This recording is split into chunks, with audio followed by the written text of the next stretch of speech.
I want everybody to close their eyes for me real quick. So imagine that you're on your property that you've lived at, and your generations 5 previous have lived at since 1860. You're in southeastern Oregon. You have 60,000 acres that you've taken years to accumulate, build your land, have your livestock, have your family, and generations to come. And you spend 3 consecutive weeks riding on your horse with your wife every morning to go shoot innocent calves who have been burnt half to death by a wild forest fire that could have been prevented with wise landscape and responsible land management. You have your nose, you have all the senses going, you smell the rotten calf, you see all these dead animals that you've taken time to invest in, there's nothing you can do about it. And every time you shoot one of them, that's $1,100 out of your pocket each time. Now open your eyes.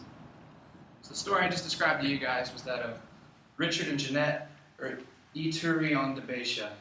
They've lived in Oregon since 1860. 5 previous generations have ran their land, and they're successful, or used to be successful, cattle farmers until forest fires took them. What I want to talk to you today is about responsible land management. A lot of you probably don't know anything about responsible land management, being that a lot of us are from the city. But responsible land management is cutting to preserve nature and not to destroy.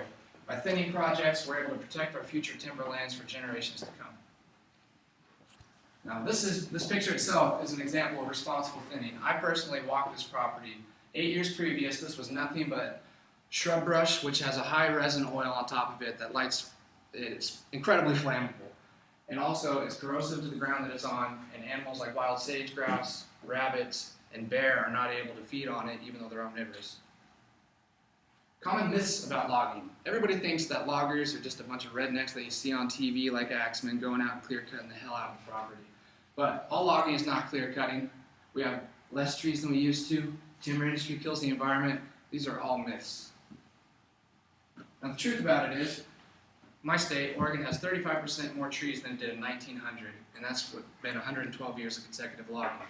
Also, companies plant 3.7 times as many trees as they cut, and 2.5 times as many trees survive when planted by man compared to natural circumstances, and that's from Seneca Jones Timber Company in Eugene, Oregon.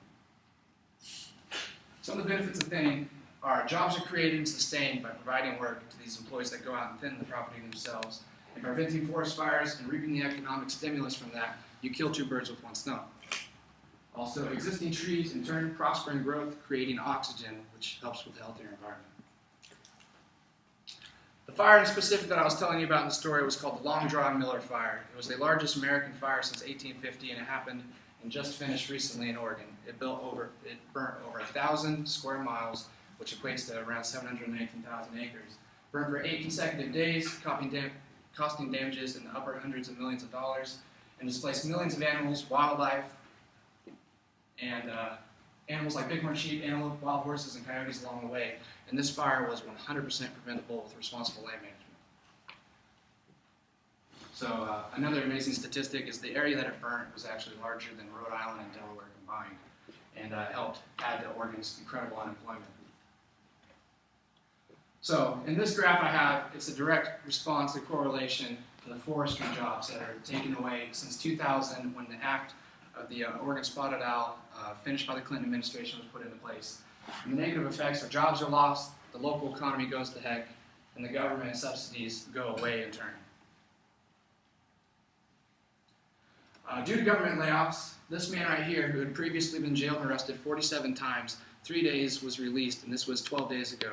He was released and 3 days later committed a homicide in a Walmart parking lot 3.5 miles from the Marion County jail he'd just been released from. 3 previous people, all jailed for homicide, have been released in the last 2 weeks due to the government not being able to fund these jails and losing government timber-funded subsidies. Some of the benefits, we can prevent fires. Who would want forest fires in a beautiful landscape? By preventing these fires, we breathe healthier air while alleviating future fires and leaving it healthier for future generations to come. A solution is putting Oregon back to work.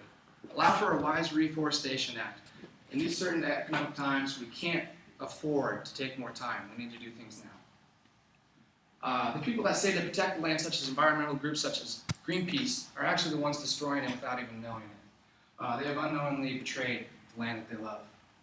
Negative impacts: jails are being forced to close, money lost by employment, taxes, and it has a hand-in-hand relationship with loss of jobs, crime rate spike, and a loss of revenue with jail closers. My call to action for you is next time presented the opportunity for a chance to vote on a Timber Forestation Act, say yes. Thanks. Great knowledge, dude. You have great knowledge on the topic.